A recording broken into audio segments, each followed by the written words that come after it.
अपैशुनम, ये दोष हमें परमार्थ से रहित कर देता है।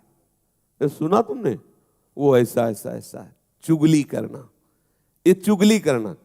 कुछ ऐसे महापुरुष जन हैं कि जिनको बड़ा आनंद आता है। कभी कभी ऐसा अवसर मिला तब लगता है कितनी रुचि से किसी की निंदा की जाती है, कितनी रुचि से बात की जाती, और बार बार उनको हटा के भगवत वार्ता करो, चुप रहो, सुनो, वो ऐसा उनको इतना सुख मिलता है मानो उनको चक्रवर्ती सम्राट पद पे अभिषेक मिल जाएगा इस बात से। देखो, अपने परमार्थ मार्ग के साधक हैं, अपनी कोई निंदा करे तो उसकी भी हमें निंदा नहीं करनी, उसके द्वारा जो हृदय में जलन होती चुपचाप सह लेना है, पर किसी की निंदा नहीं करना। कोशिश करो किसी और की निंदा आपको सुनने को ना मिले, कोशिश करो आपको अपनी निंदा सुनने को मिले। कोई निंदा कर रहा है तो आप कान को कहो सुनो, क्योंकि अब जलेगा हृदय ना, और जब हृदय जलेगा तो फिर सही हो जाएगा। अगर अपनी निंदा हो रही तो कान में अंगुली मत डालना, जरूर सुनना, लेकिन जब किसी की निंदा होने लगे तो कान में अंगुली डाल लेना। जब अपनी प्रशंसा होने लगे तो कान में अंगुली डाल लेना, जब दूसरे की प्रशंसा हो रही तो अंगुली हटा लेना। तो अंदर तुम्हें पता चलेगा कि क्या है तुम्हारी स्थिति। दूसरे की प्रशंसा सुनकर आनंदित होना, यह हमारे साधुता के मार्ग में लाभदायक है। अपनी प्रशंसा सुनकर के हृदय में सकुचाहट आ जाना, मैं अधम, ये कैसा, यह है परमार्थ का स्वरूप। अपनी निंदा सुनकर के आनंदित होला, देखो प्रभु ये ठीक कह रहे, ऐसा ही मैं हूं। दूसरे की निंदा जब बात हो तो कान में अंगुली डाल लो, नहीं नहीं हमें नहीं सुनना। बोलना तो है ही नहीं किसी के विषय में, पर चर्चा ही हमें दोष से युक्त कर देती है। भगवत चर्चा छूटी, जहां किसी की चर्चा तहां कोई न कोई अपराध बन जाएगा, वाणी का अपराध बन जाएगा, हम निंदा कर बैठेंगे। ये दूसरे की बातें देखी सुनी चुगली करना है, बिल्कुल ठीक नहीं है। एक दूसरे के विषय में वार्ता करना परमार्थ के हानि की बात है। जब एक दूसरे मिले तो बोधयंता परस्परम, भगवत चर्चा करें। श्री स्वामिनी जी के रूप गुण का, उनकी लीला का, उनके हास परिहास का वर्णन करके हम अपने मन को निर्मल करें, आह्लादित करें। ये चुगली करना ठीक नहीं है। शास्त्र आदेश करता है कि ये जो चुगली करने का स्वभाव, इसे छोड़ो, क्योंकि इसके छोड़ने से आपका हृदय निर्मल होगा। ये वो सद्गुण हैं जो भगवान को अधीन कर लेते हैं। हमें किसी के विषय में नहीं बोलना, यहां तक कि अपने को सता रहा हो तो धर्म कहता है कि उसका भी परिचय मत बताओ। ये बड़ा सूक्ष्म विषय धर्म का है। जब धर्म स्वरूप बैल को जब परीक्षित जी ने देखा कि उसके चरण टूट गए हैं, तीनों एक चरण से चल रहा है और एक पुरुष प्रहार भी कर रहा है, पूछा बैल से जो धर्म रूप में था कि आपको दंड कौन दे रहा है? तो बोले इसका ठीक निर्णय नहीं किया जा सकता कि कौन दंड दे रहा है। जैसे जैसे वार्ता हुई परीक्षित जी समझ गए ये धर्म है, क्योंकि ये धर्म कहता है कि अपने को भी जो सता रहा है हम उसका भी परिचय न बताएं, क्योंकि वो कोई न कोई मेरा कर्म ही है जो उसको प्रेरित करके आया है और मुझे दुख दे रहा है। वो बेचारा तो निमित्त मात्र है, वो थोड़ी हमें दुख दे रहा है। कोई न कोई कर्म, को न काहू के दुख सुख कर दाता, निज कृत कर्म भोग सुन भाता। अगर कोई हमें आकर के पीट रहा है तो सच्ची मानिए हमारा कर्म ही कोई उसके ऊपर बैठ गया और वो आकर हमें पिटवा रहा है, हम उसका भी विरोध नहीं करते। यही तो साधुता है। इन्हीं सद्गुणों से तो प्रभु रीझ जाते, प्रभु प्रसन्न हो जाते हैं। हमें ये बात धारण करनी हृदय में। प्रभु के मार्ग में चलने का आपका उद्देश्य है तो आप चुगली करना छोड़ दीजिए। देखो, किसी से कहना नहीं, कसम खाओ, किसी से नहीं कहेंगे। और अब वो दूसरे से बोलेगा, देखो कसम खाओ, किसी से मत कहे। पूरी समाज में बात हो गई और वो किसी से कहना भी नहीं है। ये बहुत प्रपंच का विस्तार अंदर होता रहता है, हम समझ नहीं पाते हैं। अच्छा, बात जैसे हमने सुनी या देखी ना, तो गरिष्ठ भोजन पालो तो उसके पचने के लिए, जैसे पाचन शक्ति बढ़ाने वाली ऐसे पदार्थ है कि पालो तो पच जाएगा। ऐसे ही जब किसी की बात अगर आपके हृदय में पहुंच गई और आप नाम जपना शुरू कर दें तो भले पच जाए, नहीं तो चाहे दीवार से बोलना पड़ेगा। आहा, अब थोड़ी शांति मिली। वो जैसे नहीं पेट में गुड़गुड़ गुड़गुड़ होए तो फिर अब उसमें चूरन, पंचसकार चूर्ण या कोई ऐसा डाल लो तो भले बच जाओ, नहीं तो वो फिर बार बार खट्टी डकारें आना और ऐसा। तो ऐसे इसमें डकार से आती, कैसे बोले, कोई तो मिले तो बोले सुनो, किसी से कहना नहीं। बोले क्या? बोले पहले बताओ किसी से? बोले कसम से नहीं कहेंगे। अब वो उनसे, अब वो दूसरे से बोले कि ऐसा, ये परमार्थ के विपरीत चेष्टा है। थोड़ा हम हजम करना, पर हजम करने की औषधि नाम है। अगर नाम जप नहीं हो रहा तो हजम नहीं होगा, वो बिल्कुल धरी रहती यही। और जब निकाल देना, किसी से बात कर देना, तब लगता है हाँ अब शांति मिली है। वो तो कहना ही पड़ेगा। इसलिए नाम जप के द्वारा पचा सकते हो, अन्यथा नहीं। अगर नाम जप नहीं तो आप ये पचा नहीं सकते। वो आपसे बुलवाएगी, चुगली करवाएगी, निंदा कराएगी।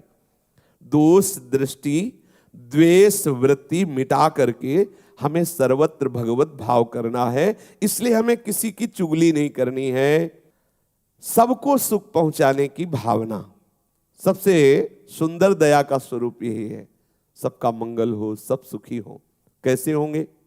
नाम कीर्तन से, नाम जप से, लीला कीर्तन से, लीला श्रवण से सबका मंगल होगा। आप किसी को 2 रोटी दे देते हैं तो उसका मंगल थोड़ी हो जाएगा। थोड़ी देर के लिए भूख मिटी, फिर 4-6 घंटे बाद फिर उसको सताने लगी। वास्तविक दया का स्वरूप क्या है? सबका मंगल हो, सब सुखी हो, सब आनंदित हो। तो किससे होंगे?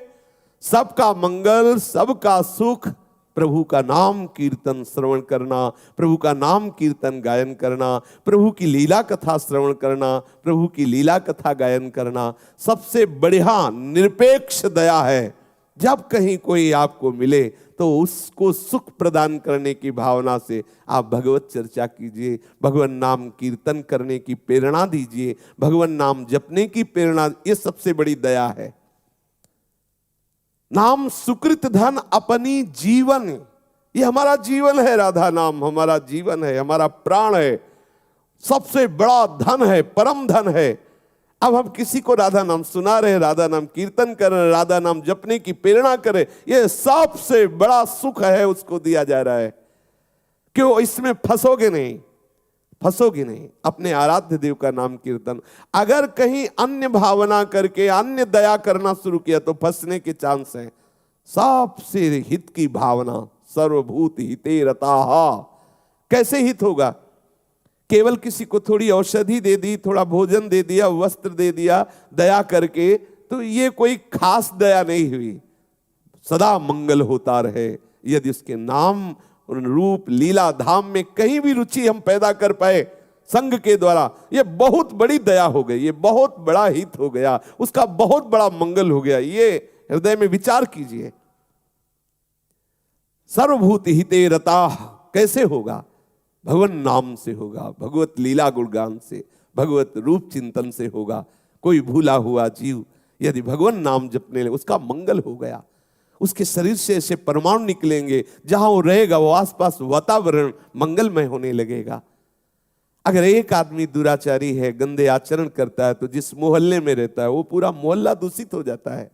उसके वातावरण से वो सब दुखी होने लगते हैं। एक महात्मा जहां रहता है तो वो क्षेत्र आनंदमय होने लगता है, क्योंकि उसका प्रभाव सबके पाप का नाश करके आनंद प्रदान करता है। इसलिए सच्ची दया अपने ऊपर और सबके ऊपर यही है कि खूब भगवान नाम कीर्तन किया जाए, भगवान नाम जप किया जाए, भगवत लीला गायन श्रवण किया जाए। भगवान दया समुद्र है। सभी को शुद्ध करने के लिए देखो भगवान अवतार धारण करते हैं। सभी को शुद्ध करने के लिए भगवान लीलाएं करते हैं। भगवान विविध नाम रूप लीला इसीलिए प्रकाशित करते, सबका मंगल हो।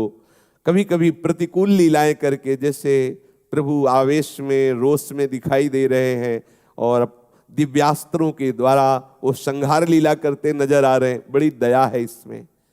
जिस पद को बड़े बड़े योगी जन योग साधना से प्राप्त करने की चेष्टा करते रहते हैं, उसी पद को प्रभु रोष में आकर के उन असुरों को प्रदान कर देते हैं जो भगवत विरोधी हैं। जैसे प्रभु की दया का स्वरूप है सबका मंगल करना। ऐसे ही भक्त की दया का स्वरूप है सबका मंगल करना। संत महात्माओं की दया समस्त भूले हुए प्राणियों को भगवान नाम रूप लीला धाम में लगाना है। जो दूसरों के दुखों को मिटा दे वही तो दया का स्वरूप है। तो दुख मिटेंगे क्या संसारिक वस्तुओं से, और दुख बढ़ जाएंगे। आप सोच रहे हैं कि अगर इसके मकान में बिजली लग जाए, एसी लग जाए तो आराम से सोएगा। ठीक है, आपने लगा दिया, लेकिन हर महीने अब जो बिल बढ़ने लगा तो अब वो दुख तो बढ़ रहा है ना। अब वो बिगड़ेगी वो मशीन, उसको सुधारने का। अगर वास्तविक शीतलता प्रदान करनी है तो प्रभु के चरणारविंद, प्रभु के नाम, प्रभु के रूप, प्रभु के लीला, ये है दया का वास्तविक स्वरूप। साधक को चाहिए कि अलोलुप्तम रूपी सद्गुण धारण करे। इंद्रियों का विषय भोग के लिए प्रतिपल लालायित रहना स्वभाव है। जो हमारी 5 ज्ञान इंद्रियां हैं उनका स्वभाव है नीचे की तरफ उतरना। सांसारिक रूप देखना, सांसारिक सुगंध सूंघना, सांसारिक स्वाद लेना, सांसारिक स्पर्श सुख लेना, सांसारिक शब्द सुनना, इनका स्वभाव है। अब इस स्वभाव का परिवर्तन करके भगवत भाव में लाना है। ये जो स्वभाव, इसे लोलुपता कहते हैं, और इस स्वभाव पर विजय प्राप्त कर ले उसे अलोलुप्तम कहते हैं। ये दैवी संपदा है, ये भगवत प्रसन्नता का अनुभव कराने वाला सद्गुण है।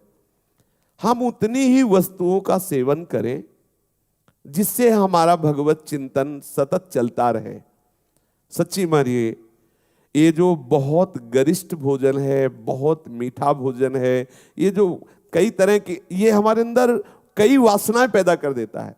आप एक दिन माधुकरी या सात्विक भोजन भगवत अर्पित करके पाइए, दूसरे दिन पूड़ी कचौड़ी समोसा और गुजिया गुलाब जामुन ये सब भरपेट पाइए।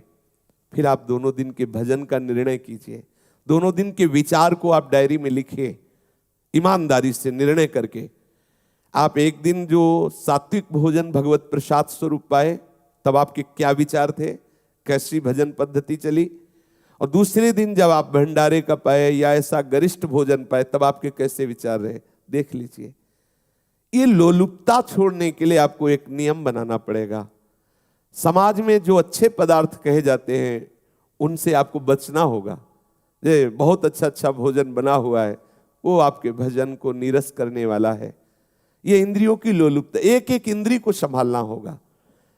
हम ऐसे रूप देखने के मार्ग में चले हैं जो रूप समुद्र हैं। क्या कौन सा रूप है ऐसा, यहाँ सब नाशवान परिवर्तनशील। ये जो शरीर आप देख रहे हैं इसमें कुछ भी डालो मलमूत्र बन जाता है। क्या खास बात इसमें है? जरा सा रोग हो जाए तो चेहरा बदल जाता है, जरा सी अंदर कोई क्षोभ वृत्ति आ जाए तो क्या होता है, थोड़ी देर में मृत्यु। कि अब अपने को लगता है 100 वर्ष 80 वर्ष, अरे ऐसे गए 100 वर्ष, देखते देखते गए। इस इंद्रियों के विलास को कब तक नेत्र सोचते हैं ये सुंदर ये सुंदर, कहीं कोई सुंदर नहीं। देख लो क्या सुंदर है। क्या जब प्रभु की तरफ आप देखोगे तब आपको पता चलेगा कि सुंदरता किसे कहते हैं।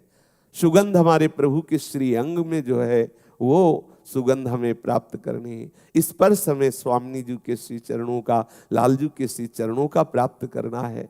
श्रवणेन्द्री प्रिया प्रीतम कैसी रसमयी बातें कर रहे, इसको हमें सुनना है। एक एक इंद्री को हमें ये लोलुपता जगानी है। ये जो लोलुपता विषयों की तरफ बन गई है इसे हम त्यागे, बिना इससे त्यागे आगे नहीं बढ़ सकते। थोड़ा नेत्रों को संयम में रखें, बाहरी रूप देखने से बचिए। है ही नहीं सुंदर, क्या सुंदर है, तुम्हारे अंदर वासना इसलिए सुंदर लगता है। यहाँ कोई सुंदरता है? अरे सौंदर्य समुद्र प्रभु है, चिदानंदमयी सुंदरता प्रतिपल बढ़ती रहती। यहाँ तो प्रतिपल नाश को प्राप्त हो, क्या सुंदरता। एक देवता उतर पड़े तो सब यहाँ ऐसे हो जाएंगे जैसे सूर्य उदय होने पर तारे हो जाते हैं, ऐसे एक देवता। और प्रभु की जब सुंदरता की बात आती है तो देवलोक भूलोक रसातल कोई है नहीं, क्योंकि सब प्राकृतिक माया के द्वारा रची है। प्रभु का चिदानंद सौंदर्य। कभी अपनी नेत्रेंद्री को ये लालच लोभ जगाइए कि हमें प्रभु को देखना है। प्रिया प्रीतम श्याम सुंदर और किशोरी जी जब बात करती है, ओ अमृत रस बरसता है, वो हमें सुनना है। प्रिया प्रीतम का स्पर्श, प्रिया प्रीतम की गंध, प्रिया प्रीतम का उच्छिष्ट, हमें प्रत्येक इंद्रियों में ये लालच पैदा करना है। इसी लालच के बल से हम विषय लोलुपता का त्याग कर पाएंगे, इसी बल से कर पाए। अगर ये लालच नहीं जगाया आप तो लगेगा कैसा क्या जीवन, कह रहे हैं अच्छा ना खाओ, ऐसा ना करो, वैसा।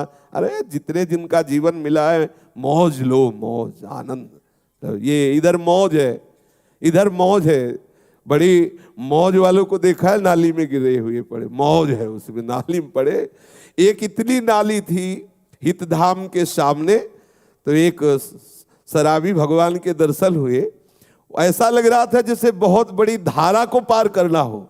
ऐसे कदम बढ़ाते फिर खड़े हो जाते, फिर बढ़ाते फिर और आखिरकार उसी में गिर गए पार में। ये है मौज, ये मौज है भाई, सावधान, ये मौज गिराने वाली है। आइए प्रिया प्रीतम के अनुराग रस में, वास्तविक तुम्हारे मन की मांग प्रिया प्रीतम है, चिदानंद प्रेम धाम है। इधर आप गए तो विचलित होते चले जाएंगे, क्लेशित होते चले जाएंगे, फंसना ही है, कहीं भी आनंद नहीं। खोज के देख लीजिए, बहुत जन्म खोजते रहे, आज हमें अवसर मिला है आनंद समुद्र प्रभु की तरफ चलने का। तो अपनी 5 ज्ञानेंद्रियों को मन सहित प्रभु के चरणों का लालच बढ़ाइए, लोभ बढ़ाइए। मार्दवम, बिना कारण दुख देने वालों और वैर रखने वालों के प्रति भी हृदय में कठोर भाव ना लाना, उनके प्रति भी कोमल वर्ताव रखना मार्दव कहलाता है।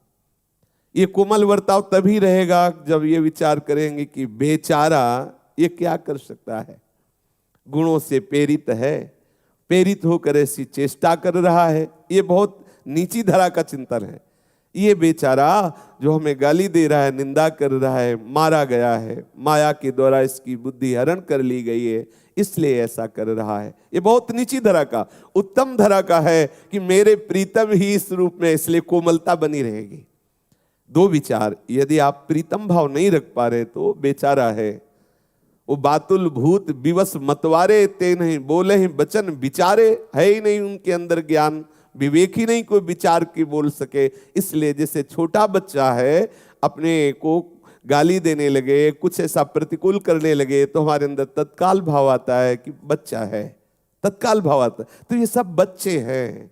अज्ञान की धरा में ये भगवान को भी गालियां देते हैं, शास्त्रवेत्ता ब्रह्म ऋषियों की भी निंदा करते हैं, प्रेमियों की भी निंदा कर, बेचारे हैं, बच्चे हैं। इस भाव से या मेरे प्रीतम है, हृदय कठोर नहीं होना चाहिए। मार्दवम रूपी सद्गुण, कोमलता बनी रहे। जैसे अपना बच्चा अपने साथ कठोर व्यवहार करे तो हम क्या करते हैं, दुलार ही करते हैं, बच्चा है। जैसे अपने किसी अंग से अपने को चोट लग जाए तो हम क्या करते हैं, हमारी ही गलती से हमें लग गया, तो ऐसे हम सोचते हैं हमारी कोई गलती रही होगी पूर्व में, उसका परिणाम इसके द्वारा दिया जा रहा है, इसलिए हम कठोर हृदय ना हो, हमारा हृदय सदैव कोमल बना रहे। उपासक को हृदय में सबके प्रति कोमलता का भाव रखना आवश्यक है। कोई भी कठोर बर्ताव हमारा नहीं होना चाहिए। कोमलता जब आपके हृदय में रहेगी तो प्रिया प्रीतम आके विराजमान हो जाएंगे। ध्यान रखना, हृदय को कोमल बनाना है। कोमल हृदय सरस होता है, सरस कोमल हृदय में ही प्रिया प्रीतम विराजते हैं, कठोर हृदय नहीं।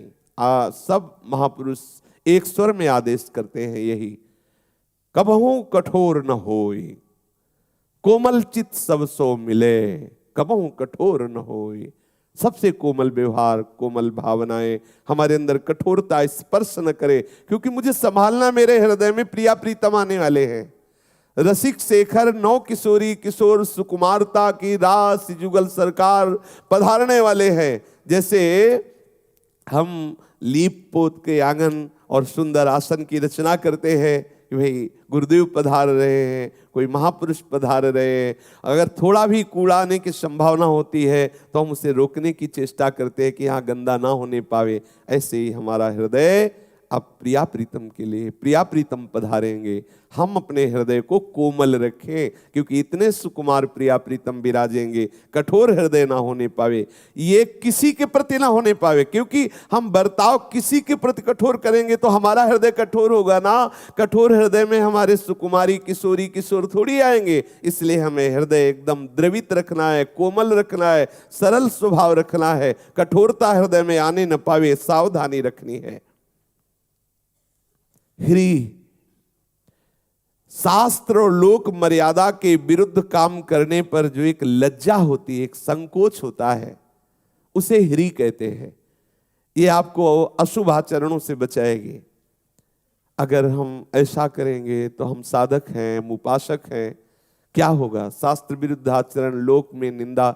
नहीं, ऐसा नहीं होना चाहिए। मेरे द्वारा ये नहीं होना। मैं ये नहीं खा सकता क्योंकि साधक हूं, मैं ये नहीं देख सकता क्योंकि साधक हूं, मैं ये ऐसा आचरण नहीं कर सकता, साधक हूं, उपासक हूं। ये लज्जा होना, ये संकोच होना, ऐसा विचार होना ना, ये विरुद्ध आचरण नहीं करो, समाज क्या कहेगी, ये विचार आना। ऐसा प्रभु को क्या सोचेंगे, देखो मेरा शरणागत है, ये क्या कर रहा है, नहीं मुझे ऐसा नहीं करना। लज्जा होना, ये ह्री सद्गुण है। साधन विरुद्ध कोई भी क्रिया करने की भावना आने पर संकुचित हो जाना, लज्जा हो जाना, ऐसा सोचना कि अब मानो मेरे शरीर में सामर्थ्य नहीं रह गई, ऐसा गलत करने के लिए मैं जाऊं तो मेरे पैर में सामर्थ्य नहीं है, मैं ऐसा करूं तो मेरे हाथ में सामर्थ्य नहीं, मैं ऐसा बोलूं तो मेरी जिह्वा में सामर्थ्य नहीं, मैं ऐसा देखूं तो मेरे नेत्रों में सामर्थ्य नहीं। एकदम आप संकुचित हो जाएं, निर्बल हो जाएं, शास्त्र विरुद्ध आचरण करने के समय आपके अंदर उत्साह न रह जाए, आपका हृदय संकुचित लज्जा युक्त हो जाए। ये ह्री रूपी सद्गुण है, ये भगवत कृपा से उपासकों के हृदय में जागृत होता है।